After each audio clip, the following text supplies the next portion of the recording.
Hello people, नमस्ते, good morning, सत श्री अकाल, आदाब। जो फिट बैठता हो खुद में बिठा लीजिए। कैसे हैं आप लोग? बढ़िया? Just hope so. आज मैं अपने ज़िले के एक लाल का किस्सा सुनाना चाहता हूँ। I am from Gopalganj, Bihar. और उसी गोपालगंज की धूसर मिट्टी से एक ऐसा लाल निकला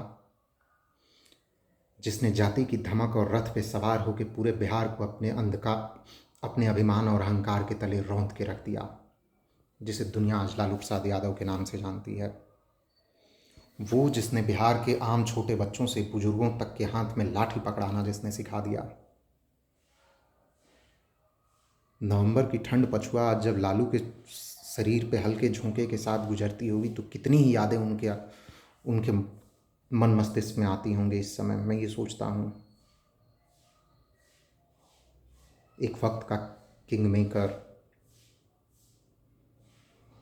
एक वक्त का वो इंसान जो बैठ के इस देश का प्रधानमंत्री और मंत्रालय तय करता था। बिहार की तो मैं बात ही छोड़ दीजिए। याद तो उनको भी आता होगा किस ठसक के साथ एक आम जनमानस के सामने एक आईएएस का क्या तौहीन होता है।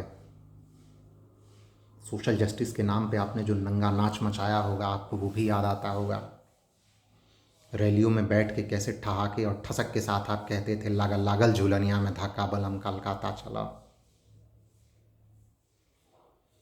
वो सब मैं नहीं याद कर रहा हूँ, लेकिन अवश्य ही लालू जब अपने अकेले बंद कमरे में बैठते होंगे तो उनको याद तो आता होगा।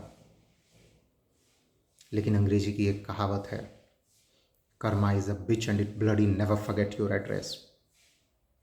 कर्म कभी किसी का पता नहीं भूलता है। मेरा हो, आपका हो, अच्छा हो, बुरा हो, लौट के आता है हमारे पास। मैं कभी कभी सोचता हूँ कि लालू जैसे इंसान को जेल से बाहर बेल पे तो नहीं आना चाहिए था, लेकिन अब लगता है एवरीथिंग इज़ प्रीडिस्टाइंड।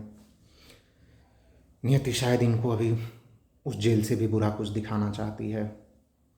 और मैं सोचता हूँ एक बूढ़े इंसान के लिए इससे बुरा क्या होगा, जिसने सत्ता का उरूज देखा हो, आज उसके सामने उसकी अपनी पार्टी बिखर रही हो, उसका अपना परिवार टूट रहा हो, उसके बच्चे आपस में ही एक दूसरे पे या उसके सामने जूते चप्पल चलाने लगें।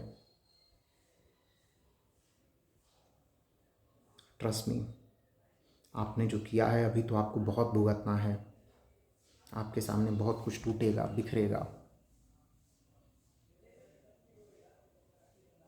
पता नहीं वो चीखें आप तक पहुंचेंगी कि नहीं, लेकिन बिहार उनको सुना है अलग अलग जातीय नरसंहार के नाम पे। आपके हुड़क चुल्लू अभी भी उसी चीज़ को दिखाते हैं। वक्त है, सबको पीछे पलट के झांकना पड़ेगा। बाकी तो हमारा सनातन कहता है ना, स्वर्ग और नर्क सब यहीं देखना है सबको। उम्मीद है कि उन मासूमों की मौन कराह आप तक पहुंच रही होगी। बात बाकी तो जो है सो है ही। चलिए फिर कभी बात करते हैं,